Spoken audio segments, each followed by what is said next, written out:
नमस्कार साथियों, स्वागत है आप सभी का आपके अपने चैनल स्टैटिक जीके ट्रिक 2.0 में। तो जैसा कि दोस्तों हमारे टॉपिक क्या है, भारत का संवैधानिक विकास, उसका आज पार्ट 2 होने वाला है। तो आप लोग वीडियो को लास्ट तक बने रहें और चलते हैं अपने सेशन की ओर।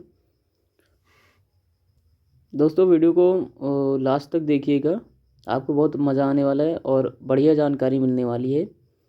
एक हिस्ट्री के लिंक के माध्यम से हम लोग पढ़ने वाले हैं। तो आइए चलते हैं अपने टॉपिक की ओर। तो दोस्तों आज हम स्टार्ट करेंगे पिट्स इंडिया एक्ट 1784 की। तो पिट्स इंडिया एक्ट 1784 कहता है कि यह एक्ट ब्रिटिश पीएम यानी कि कौन, विलियम पिट द्वारा तैयार किया गया है और यह फॉक्स बिल में संशोधन करके तैयार किया गया है।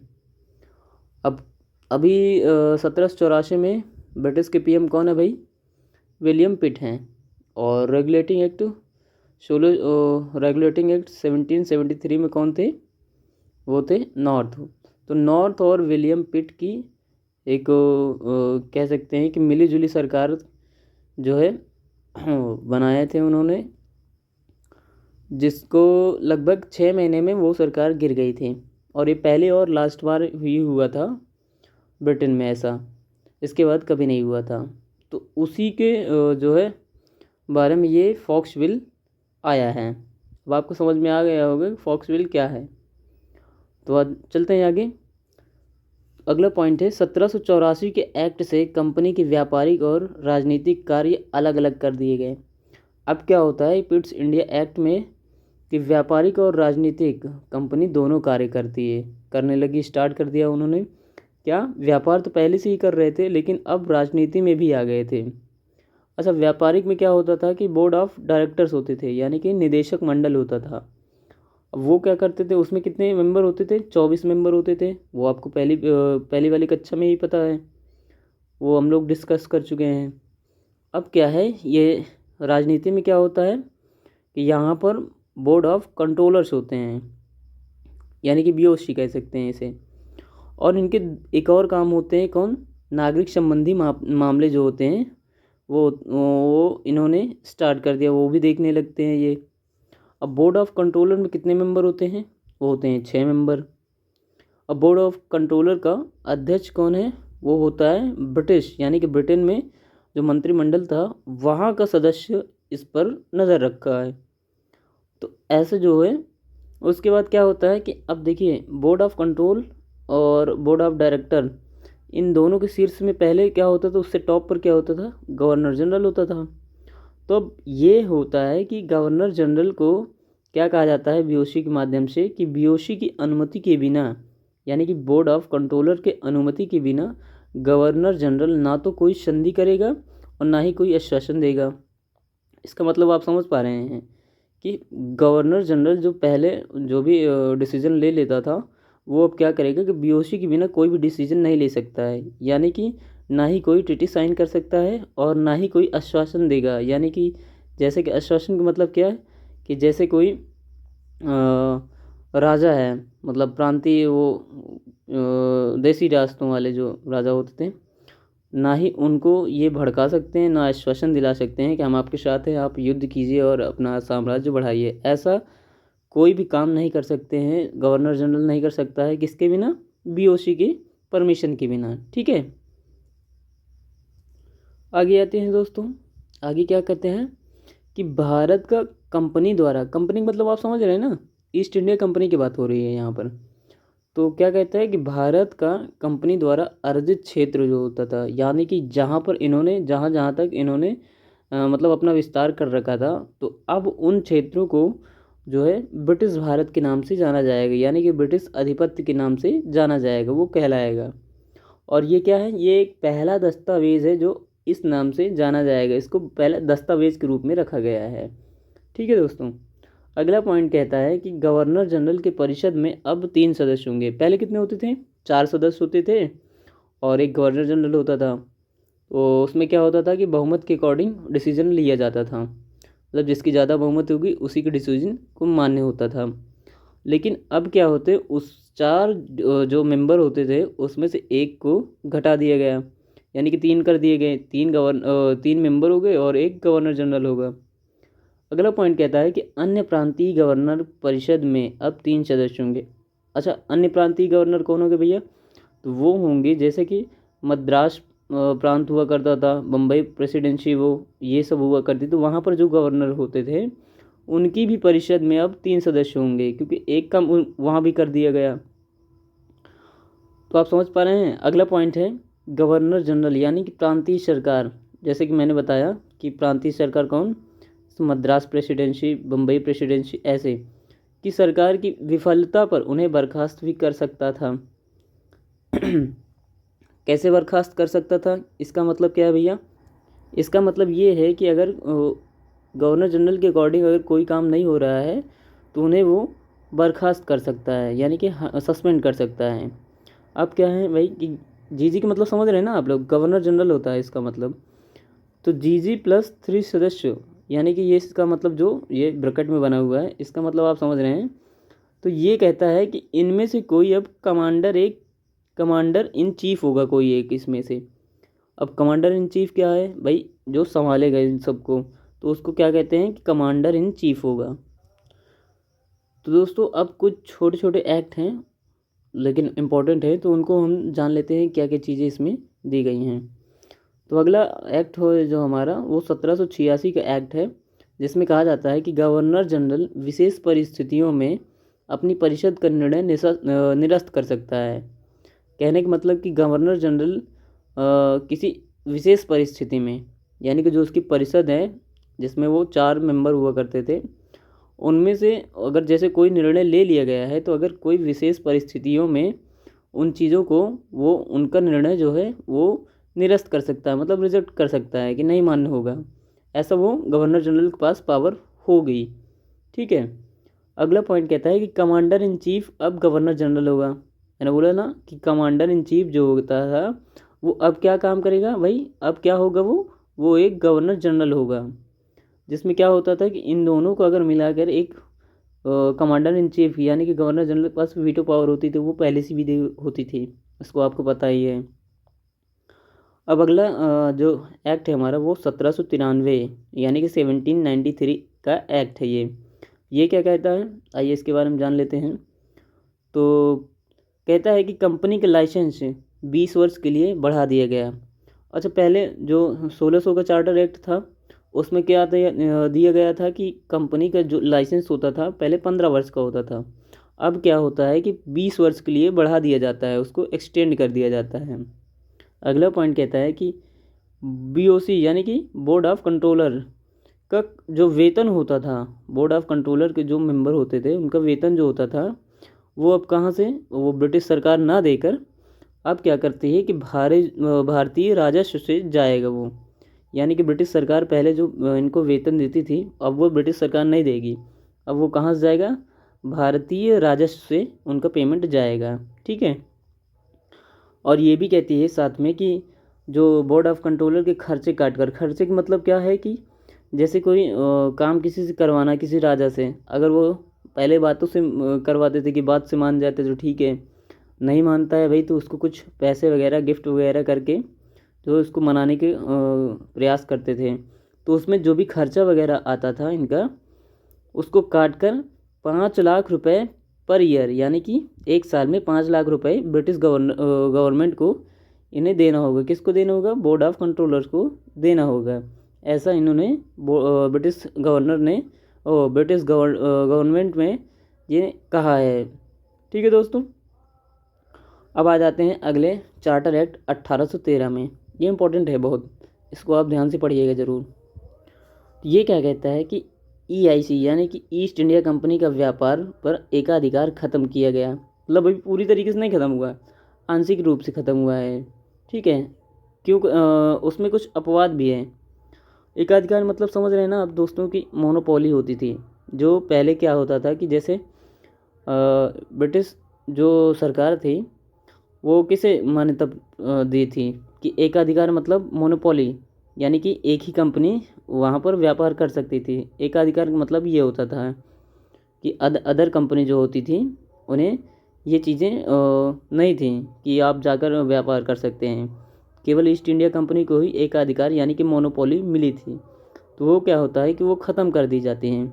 अब कुछ अपवाद भी हैं, एक्सेप्शन भी हैं। क्या है कि इनका जो है पूरी तरीके से नहीं ख़त्म होता अभी, क्योंकि दो चीज़ों पर भी लगा हुआ है एकाधिकार। कौन कौन सी है वो दो चीज़ें? ये है कि चीन पर अधिकार, और जो चीन के साथ मतलब व्यापार करने का अधिकार, और चाय पर अधिकार, मतलब चाय पर बिजनेस और चीन के साथ बिजनेस इनका, उसके जगह पर जो है मोनोपोली ही चलेगी, वो कोई अन्य जो है नहीं कर सकते ईस्ट इंडिया कंपनी के अलावा। तो ये होता था कि एकाधिकार 1813 में इनका आंशिक रूप से ख़त्म कर दिया गया, केवल दो चीज़ों को छोड़कर। अच्छा, ये क्या है कि ये नेपोलियन बोनापार्ट क्या है? ये फ्रांस का एक शासक था जो 1769 से 1821 तक इसका शासनकाल तो रहता है। और ये क्या करता है कि महाद्वीपीय व्यवस्था बनाता है। इसका जो है एक सिस्टम था महाद्वीपीय व्यवस्था का। उसके अकॉर्डिंग क्या होता था कि जो ये एकाधिकार ख़त्म हुआ, किस लिए ख़त्म हुआ? वो इसकी वजह से ही ख़त्म हुआ। क्यों ख़त्म हुआ? क्योंकि इसका महाद्वीपीय व्यवस्था होता था। महाद्वीपीय व्यवस्था का मतलब क्या है कि इसका कोई एक योजना थी, उसके अकॉर्डिंग ये महाद्वीपीय व्यवस्था का जो है यानी कि एक योजना बना रखी थी कि होता क्या था कि जो ब्रिटिश सरकार जो होती थी, ईस्ट इंडिया कंपनी का क्या होता था, इंपोर्ट एक्सपोर्ट जो भी करती थी वो महाद्वीप के जरिए करती थी। तो इन्हें क्या हुआ कि इन्होंने क्या किया कि विद्रोह करना स्टार्ट कर दिया। फिर इन्होंने कि हम भी कर सकते हैं भाई, हम भी करेंगे व्यापार वगैरह, आप ही क्यों करते हैं? तो इसके अकॉर्डिंग जो है ब्रिटिश सरकार को ईस्ट इंडिया कंपनी का जो है एकाधिकार ख़त्म किया गया है। ठीक है दोस्तों, आई होप आपको समझ में आ रहा होगा सारी चीज़ें। अगला पॉइंट है ईसाई मिशनरियों का धर्म प्रचार की छूट दे दी गई। किसमें? 1813 में ही एक्ट चार्टर एक्ट के। ठीक है दोस्तों, ये कहता है कि आप भारत में जो है धर्म प्रचार की छूट दे दी गई कि आप भारत में धर्म प्रचार बढ़िया से अपना आप कीजिए। ये होता था कि अच्छा, थोड़ा सा जनरल सा आइडिया ले लेते हैं। 2011 की जनगणना के अनुसार कि हिंदू कितने थे हमारे यहाँ, तो वो थे 79.8% थे। मुस्लिम कितने थे? 14.2% थे। और ईसाई कितने थे? 2.3% थे। तो ये क्या हुआ कि तो बात ये है कि ओवरऑल ये अपना जो है अपने धर्म का प्रचार प्रसार बड़े तेज़ी से करने लगते हैं। तो अगला पॉइंट क्या होता है कि भारत में पहला आने वाला जो ईसाई मिशनरी है, क्या कौन सा है? उसका नाम क्या है? Thomas the apostle. ये कब आया था? ये 52 AD में आया था। कहाँ आया था? केरल में। ये सारे क्वेश्चन आप दोस्तों, ये फैक्ट जो है नीचे दिए गए हैं, जो भी जहाँ से मैं अभी पढ़ रहा हूँ, ये सारे के सारे परीक्षा में पूछे हुए क्वेश्चन हैं। तो इनको आप ज़रूर से ध्यान से देखिएगा और समझने की कोशिश कीजिएगा। तो भारत में पहला आने वाला जो ईसाई मिशनरी है, कौन है वो? Thomas the apostle. ठीक है दोस्तों, 52 AD में आया था ये। और कहाँ आया था? वो केरल में आया था। अच्छा, इनकी पहली चर्च का क्या नाम था? सेंट थॉमस चर्च का नाम था इसका, जो कि केरल में बनी थी। ठीक है दोस्तों, अगला पॉइंट है भारत में पहली यूरोपियन शैली की यानी कि यूरोपीय शैली की जो पहली चर्च थी, वो उसका क्या नाम था? तो उसका नाम था सेंट फ्रांसिस चर्च नाम था। कहाँ पर थी? वो त्रिशूर में थी। कहाँ है त्रिशूर? केरल में है। और कब बनी थी ये? 1508 ईस्वी में बनी थी। ठीक है दोस्तों, अगला पॉइंट है कि 1818 में श्रीरामपुर यानी कि कहाँ पड़ता है ये? वेस्ट बंगाल में पड़ता है। मिशन के तहत इन्होंने क्या किया है? बैपिस्ट मिशन कॉलेज की स्थापना करते हैं ये। और इसका जो मुख्य बिशप होता था उसका नाम कैरी होता था, और जो अन्य दो पादरी और होते थे उनका नाम मार्शमैन और विलियम वार्ड हुआ करता था। और अगला पॉइंट क्या है कि 1813 एक्ट में 1 लाख रुपए पर ईयर शिक्षा पर खर्च करते थे। इनका ये सिस्टम था। ठीक है दोस्तों, आइए आगे बढ़ते हैं। तो हमारा पहला एक्ट क्या है? कौन सा? Charter act 1833। ये क्या कहता है कि बंगाल का गवर्नर जनरल अब भारत का गवर्नर जनरल होगा। समझ रहे हैं? क्या कह रहे हैं कि बंगाल का जो गवर्नर जनरल है वो अब भारत का गवर्नर जनरल होगा। और भारत गवर्नर जनरल उस टाइम कौन हुआ करता था? वो था विलियम बेंटिक। ये हुआ करता था। ठीक है दोस्तों, अगला पॉइंट कहता है कि गवर्नर जनरल प्लस और उसकी जो परिषद थी, ठीक है दोस्तों, वो पूरे भारत के लिए विधि बनाएगी। विधि मतलब क्या, कानून बनाएगी। अब ये चीज़ें मतलब गवर्नर जनरल को ये पावर दी गई थी, उसके पास ये पावर हो जाती है। अगला क्या कहता है कि प्रांतीय गवर्नर जो है वो विधि बनाने की शक्ति प्रांतीय गवर्नर के पास भी थी भाई। कब थी, वो 1726 के एक्ट में थी, लेकिन वो क्या होती है कि वो अभी बंद कर दी जाती है, इनसे छीन ली जाती है। अब किसको दी जाती है, गवर्नर जनरल को, और उसकी परिषद को पूरे भारत में विधि बनाएगी। वो कहती हैं कि ये अब होगा। अब पहले जो ऐसा होता था कि 1726 एक्ट में प्रांतीय गवर्नर जो होती थे वो विधि बनाने की शक्ति उनके पास थी, उनसे अब छीन ली गई और गवर्नर जनरल को दे दी गई। अगला पॉइंट क्या कहता है कि गवर्नर जनरल के परिषद में अब 4 सदस्य होंगे। पहले भी 4 थे, बाद में 3 हुए, अब फिर 4 हो गए। और वो चौथा सदस्य कौन होता था, वो विधि सदस्य होता था, यानी कि जिसको कानून की एक अच्छी नॉलेज होती थी वो होता था। तो वो चौथा सदस्य कौन बनता है, मैकाले बनता है। ठीक है दोस्तों, और ये जो चौथा सदस्य होता है इसको वोट देने का अधिकार नहीं होता है। जैसे कि पहले क्या होता था कि वोट जो सारे लोगों को दिया जाता था, लेकिन जो चौथा सदस्य होता है उनका उसको वोट देने का अधिकार नहीं है, बल्कि मीटिंग अटेंड कर सकता है लेकिन वोट नहीं दे सकता वो किसी मामले में, किसी डिसीजन में, कि ऐसा होना चाहिए। ठीक है दोस्तों, तो आगे आ जाते हैं। अब क्या है कि प्रथम विधि आयोग, यानी कि समझ रहे हैं, प्रथम विधि आयोग 1834, ये क्या कहता है, इसके अध्यक्ष कौन है, मैकाले हैं। क्योंकि इसे कानून की एक अच्छी नॉलेज होती थी, तो उसका अध्यक्ष कौन बनता है, मैकाले बनता है। और इसमें कुल कितने सदस्य होते हैं, वो 4 सदस्य होते हैं। मैंने पहले भी डिस्कस कर लिया हम लोगों ने। ठीक है दोस्तों, आगे बढ़ते हैं। अब कुछ फैक्ट है उसको भी जान लेते हैं कि स्वतंत्र भारत का प्रथम विधि आयोग कब बना था, तो वो बना था 1955 में बना था। उस टाइम उसके अध्यक्ष कौन हुआ करते थे, तो मोतीलाल चिम्मन सीतलवाड़ हुआ करते थे। वर्तमान में हाल ही में 23वां विधि आयोग बनता है। वो कब बनता है, कब से कब के लिए, 1 सितंबर 2024 में 24 से लेकर 31 अगस्त 2027 तक के लिए बनता है। कितने ईयर्स के लिए, 3 सालों के लिए होता है ये।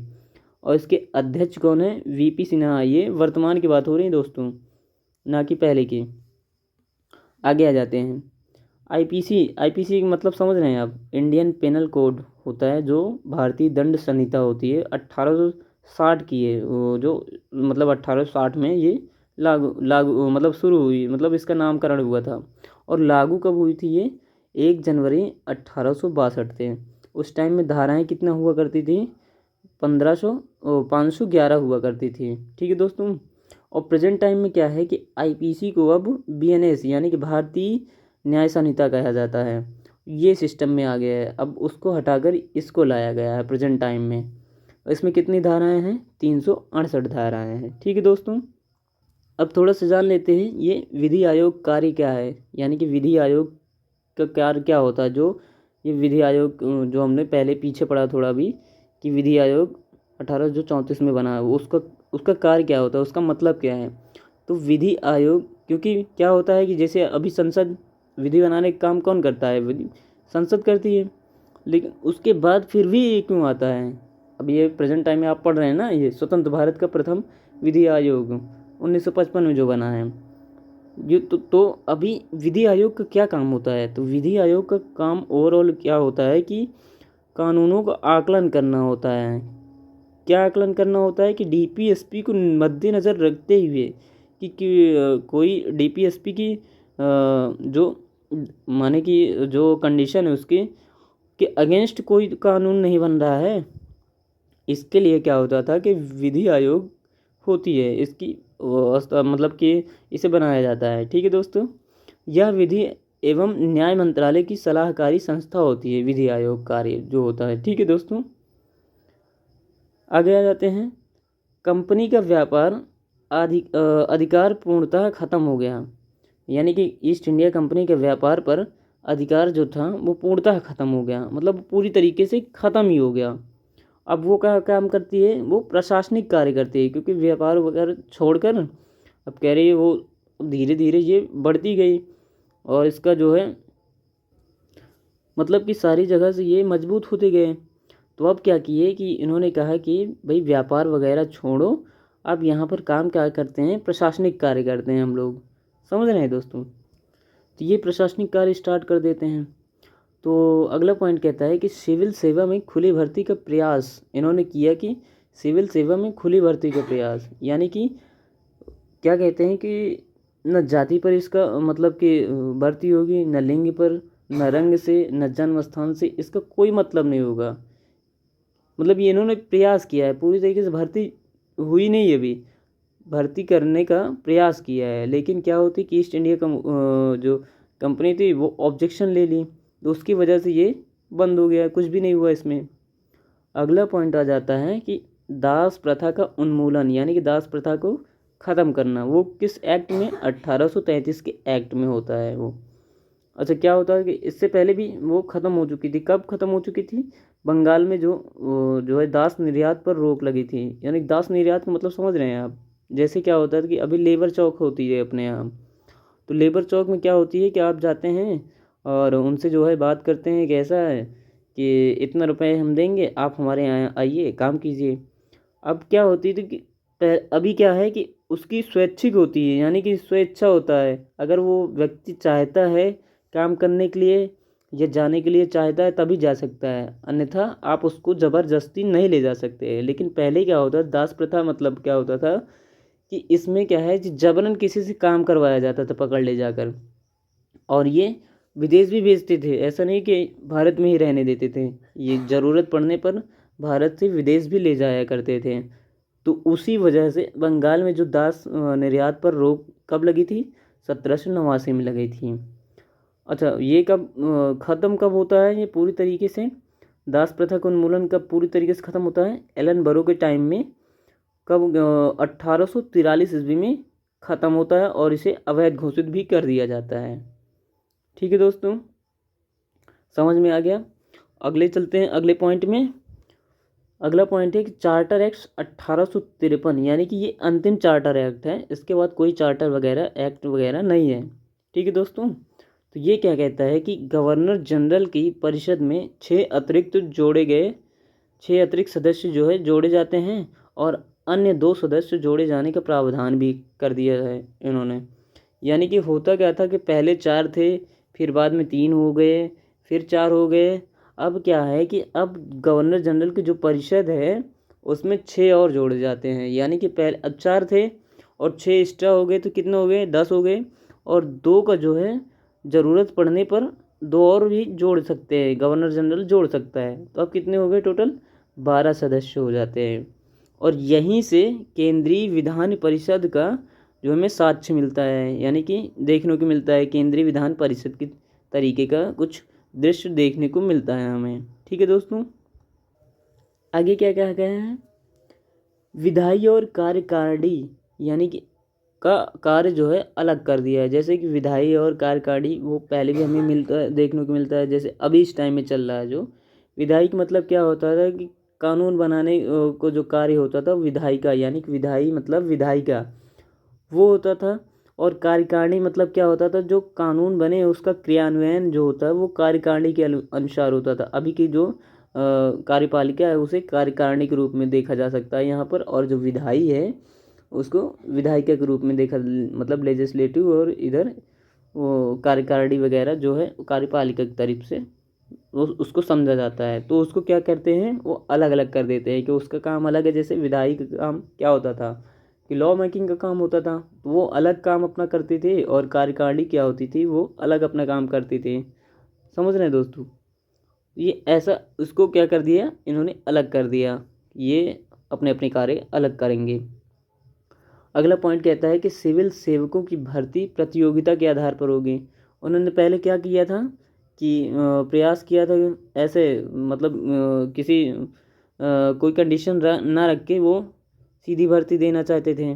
लेकिन अब क्या होता है कि ऑब्जेक्शन के बाद अब क्या करते हैं कि ये सिविल सेवकों की भर्ती प्रतियोगिता के आधार पर करने के जो कहा जाता है। ठीक है दोस्तों, अगला पॉइंट है बोर्ड ऑफ डायरेक्टर, यानी कि बीओडी के सदस्यों की संख्या घटाकर 18 कर दी गई। पहले कितनी होती थी दोस्तों? बोर्ड ऑफ डायरेक्टर की संख्या पहले 24 हुआ करती थी, लेकिन अब क्या होती थी कि 18 कर दी गई। और इस 18 में भी 6 को जो है नॉमिनेट के आधार पर लिया जाता था, यानी कि 6 नॉमिनेटेड होंगे इसमें, ये कर दिया। तो दोस्तों आज के लिए इतना ही काफ़ी है, और आगे जो भी जानकारी होगी वो वीडियो के माध्यम से आपको मिलती है रोज़, एक दिन में एक चैप्टर। तो वीडियो कैसा लगा आप ज़रूर बताएं कमेंट के माध्यम से, और चैनल पर नए आए हैं तो चैनल पर पहली बार आए हैं तो सब्सक्राइब करें, चैनल को लाइक करें, शेयर करें, कमेंट करें। धन्यवाद।